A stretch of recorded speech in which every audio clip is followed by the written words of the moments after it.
एक रोज राखी पर किरण अपने बच्चों के साथ उत्तम के घर आती है। उत्तम, उत्तम कहाँ हो भाई? अरे दीदी कैसी हो तुम?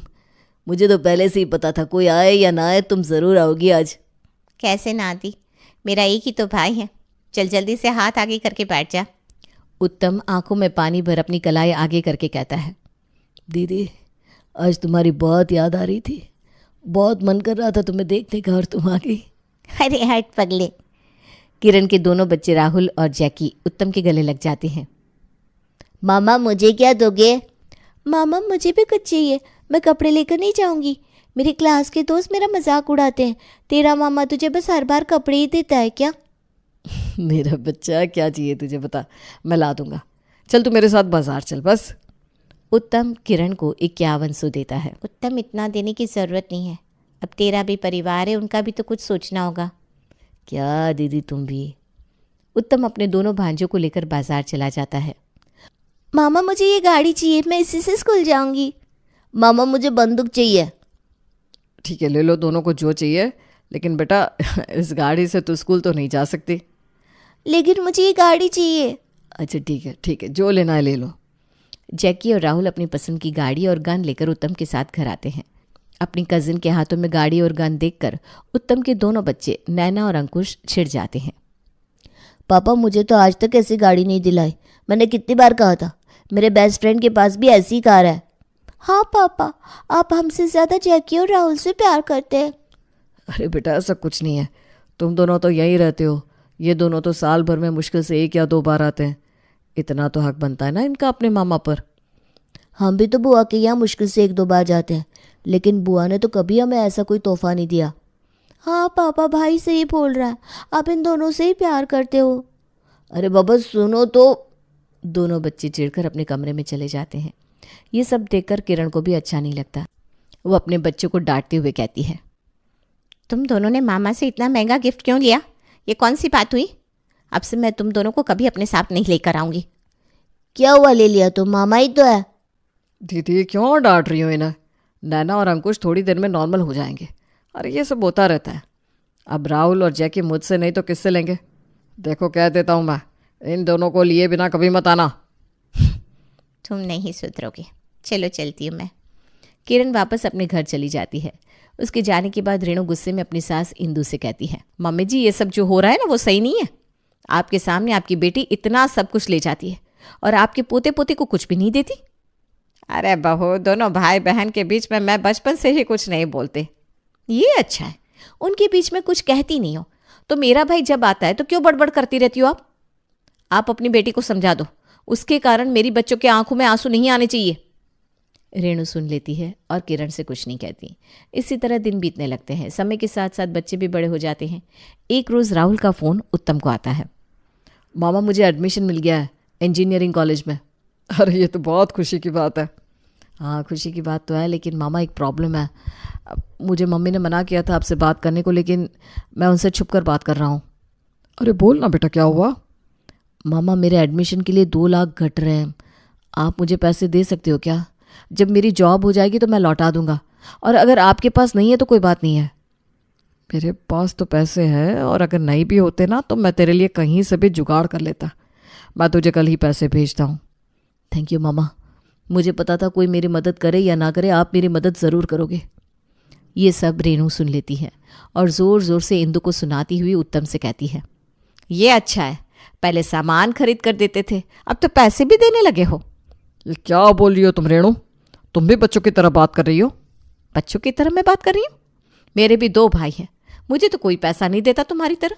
अपने बच्चों का हक दे दो तुम सबको, बाद में मेरे बच्चे तरसेंगे। उनको जब पैसों की ज़रूरत होगी ना तो कोई नहीं देगा। अरे भाई रिश्तेदारी में ये सब चलता है। मेरी छोटी सी मदद से राहुल की ज़िंदगी बन जाएगी, और कौन सा वो पैसे रख लेगा? सामने से उसने कहा ना कि जॉब लगने के बाद पैसे वापस कर देगा।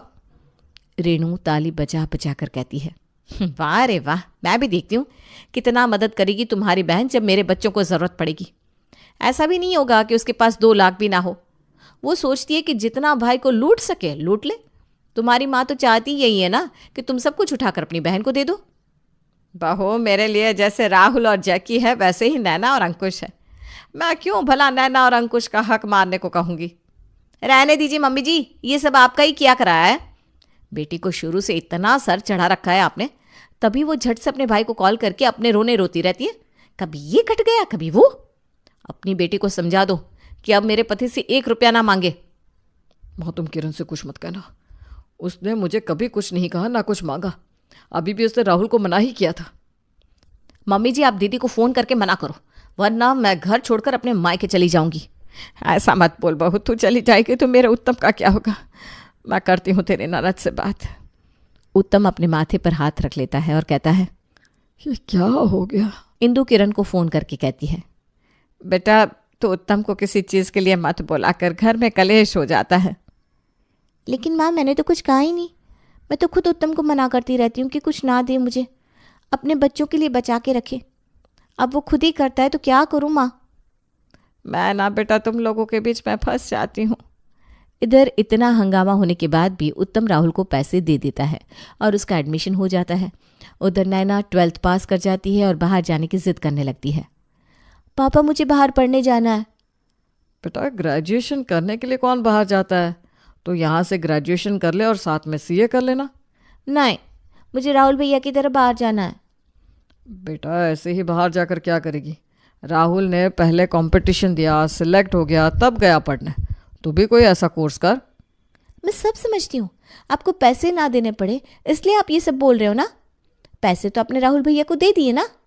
ऐसा कुछ नहीं है, तो राहुल की तरह कंपटीशन में सिलेक्ट होकर देखा, फिर अगर मैं तुझे ना भेजूँ तो कहना।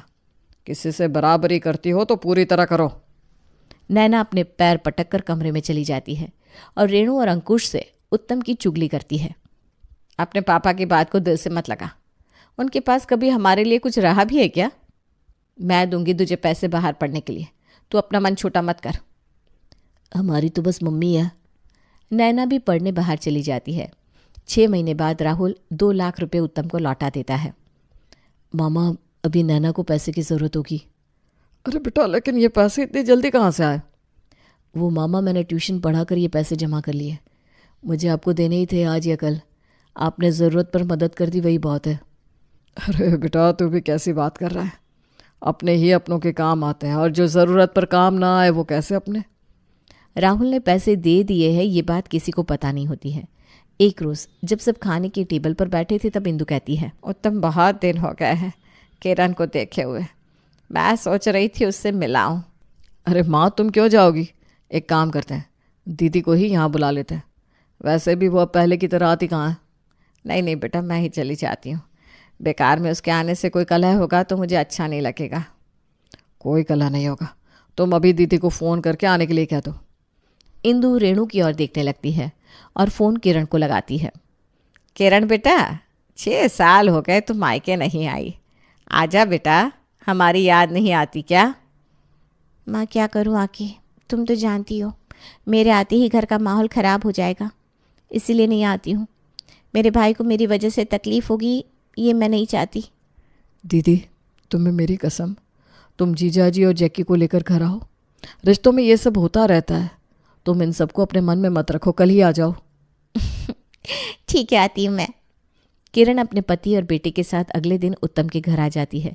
किरण को देखते ही उत्तम उसके गले लग जाता है और कहता है, आज बहुत दिनों के बाद पूरा परिवार साथ है, मैंने राहुल और नैना को भी आने के लिए बोल दिया है। हाँ इतने दिनों के बाद आकर बहुत अच्छा लग रहा है। सब आकर बैठ जाते हैं और चाय नाश्ता करने लगते हैं। इतने में ही राहुल और नैना भी पहुंच जाते हैं। राहुल को देखते ही अंकुश उसे ताना मारते हुए कहता है, राहुल भैया इतनी जल्दी आपको टिकट कैसे मिल गई आने की। कैसे क्या, पापा ने कटवा दी होगी। हाँ पापा है तो भला भैया को किस चीज़ की फिक्र। हाँ ये सही कहा दीदी तुमने। राहुल को बहुत खराब लगता है। उत्तम बात बदलने के लिए कहता है, चलो अब ये सब बातें छोड़ो और खाना पीना शुरू करो। 2 दिन सब अच्छे से मज़े में रहते हैं। फिर किरण कहती है, चलो अब मैं चलती हूँ, राहुल को भी अपने कॉलेज जाना होगा। दीदी इतनी भी क्या जल्दी है। अरे भाई तेरे जीजा को काम पर भी जाना है ना, कितने दिनों तक छुट्टी ले सकते हैं, सब कुछ देखना होता है ना भाई। हाँ वो तो है दीदी, ठीक है कोई ना, तुम फिर बहुत जल्दी आ जाना। उत्तम किरण को पैसे और मिठाइयाँ देता है। तू मुझे कुछ नहीं देगा, वरना अब से मैं नहीं आऊँगी, समझा। चल रख, मैं कुछ नहीं लेने वाली। दीदी ये क्या बात हुई? मैं पराया हूँ क्या? इतने सालों से तुमने राखी और भाई दूज के पैसे भी नहीं लिए, ऊपर से राहुल ने भी पैसे वापस कर दिए। मामा ने ही तो दिए थे, कोई कर्ज थोड़ी ना था। कोई बात नहीं उत्तम, रिश्ते बने रहे और क्या चाहिए हमें। बिना बात की कलेश हो, ऐसा काम क्यों करना। ठीक है, नहीं दूंगा कुछ। खुश, लेकिन तुम अभी नहीं, शाम को जाना। ठीक है, मैं रात को जाऊंगी। उत्तम एक गाड़ी खरीद कर लाता है और अपने घर के बाहर खड़ी कर देता है। रात को जब किरण जैकी और विजय के साथ वापस जाने के लिए घर से निकलती है और अपनी गाड़ी में बैठती है तो गाड़ी चलती ही नहीं। लो, अब इसे क्या हो गया? सुबह उत्तम ने जाने नहीं दिया, अब ये। मम्मी, कोई तुम्हें रोकना नहीं चाहता। ये गाड़ी बोल रही है कि अब मुझे बदल दो। 20 साल से एक गाड़ी है, अब बेचारी ये भी दम तोड़ेगी ना कभी। अब राहुल की नौकरी लगने पर ही गाड़ी बदलेंगे। वो तो ठीक है मम्मी, लेकिन अभी जाएंगे कैसे ये बताओ। इतने में ही उत्तम नई गाड़ी की चाबी किरण के हाथों में रखते हुए कहता है, दीदी तुम इस गाड़ी से जाओ, ये तुम्हारी नई गाड़ी है, तुम्हारे इतने सालों का राखी का गिफ्ट। पापा, इतनी महंगी गाड़ी? इतना महंगा गिफ्ट मैं नहीं लूँगी। दीदी मैंने बस डाउन पेमेंट देकर लिया है, EMI राहुल भर देगा। अब तुम इतना मत सोचो, आराम से जाओ। तुम्हारी पुरानी गाड़ी को बेचकर जो पैसे आएंगे वो मैं रख लूँगा बस। तब तो सोचो बहुत कम पैसे लगे मेरे। लेकिन साले साहब, ये सब सही नहीं है। जीजा जी, रिश्तेदारी में ये सब चलता रहता है। किरण चली जाती है। उसके जाने के बाद रेनू बहुत गुस्से में आ जाती है और चिल्लाते हुए कहती है, जवान बेटी घर में है और इन्हें गांव में पैसे उड़ाने हैं। वो मेरी बहन है, कोई गांव नहीं है। और नैना की शादी तक बहुत पैसे आ जाएंगे। नैना की शादी में अभी 1-2 साल बाकी है। तुम लोगों को बस एक मौका चाहिए। ठीक है, मैं भी देखूंगी ना तुम्हारी बेटी की शादी में तुम्हारी बहन कितना कर देती है। इतने दिनों से आई नहीं और एक ही बार में लूट कर ले गई सब। बहू, ये भाई बहन का प्यार है, इसे लूटना नहीं कहते। नैना शादी के बाद घर आएगी तो अंकुश भी उसे कुछ देगा, तब क्या तू यही कहेगी?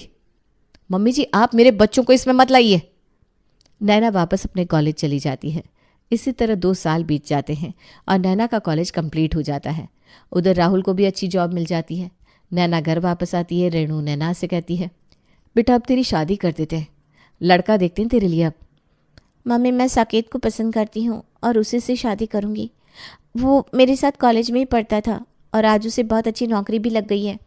ठीक है, तू उसे मिलने के लिए बुला ले, हम तेरी शादी उसी से करेंगे बस। नैना अगले दिन साकेत को अपने घर बुला लेती है। साकेत सबको पसंद भी आ जाता है। एक बार दीदी और जीजा जी भी लड़के से मिल ले तो अच्छा रहेगा। उनकी हाँ ना मेरे लिए कोई मायने नहीं रखता, रिश्ता हमारी तरफ से पक्का है।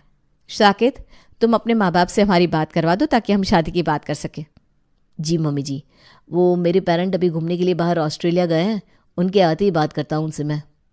ठीक है बेटा। कुछ दिनों के बाद उत्तम की साकेत के माँ बाप से बात होती है और वो भी इस रिश्ते को मंजूरी देते हुए कहते हैं, देखिए समधी जी, हमें कुछ नहीं चाहिए, बस खातिरदारी ऐसी कीजिएगा कि लोग देखते रहें। अरे ये भी बोलने की बात है क्या? मैं अच्छे से अच्छा अरेंजमेंट करूँगा। हमारे घर में एक ही तो लड़की है, उसकी शादी ऐसी होगी कि सब देखते रहेंगे। ठीक है, तब अभी सगाई कर लेते हैं, 1 महीने बाद शादी, कैसा रहेगा? जैसा आप लोग कहें। 1 हफ्ते बाद सगाई की तारीख रखी जाती है।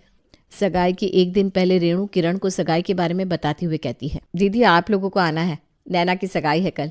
सब इतनी जल्दी में हुआ कि बता नहीं पाई। कोई बात नहीं भाभी, मैं कल आ जाऊंगी। किरण की आंखों में पानी आ जाता है, लेकिन फिर भी वो किसी से कुछ नहीं कहती। अब मैं अपने लोगों के लिए इतनी पराई हो गई हूँ कि मुझे भी वक्त पर न्योता दिया जाता है। अगले दिन किरण अपने परिवार के साथ नैना की सगाई में आती है। सगाई बहुत धूमधाम से होती है। किरण भी लड़की को देखकर बहुत खुश होती है और उत्तम से कहती है, उत्तम लड़का तो बहुत अच्छा मिला है, बस अपनी नैना खुश रहे। दीदी मुझे माफ़ कर दो, तुम्हारी भाभी ने मुझे बताने नहीं दिया तुम्हें, वरना मैं तुम्हें लड़का दिखाए बिना रिश्ता तय नहीं करता। कोई बात नहीं उत्तम, घर में शांति रहने से मतलब है। वैसे भी लड़की को लड़का और लड़की को लड़की पसंद है तो हमारा क्या ही काम। सारे मेहमान और लड़की वाले वापस चले जाते हैं, लेकिन उत्तम किरण और उसके परिवार को रोक लेता है। इतने में ही उत्तम को एक फ़ोन आता है। साहब, वो दिनेश सब कुछ बेचकर सारे पैसे लेकर भाग गया। क्या?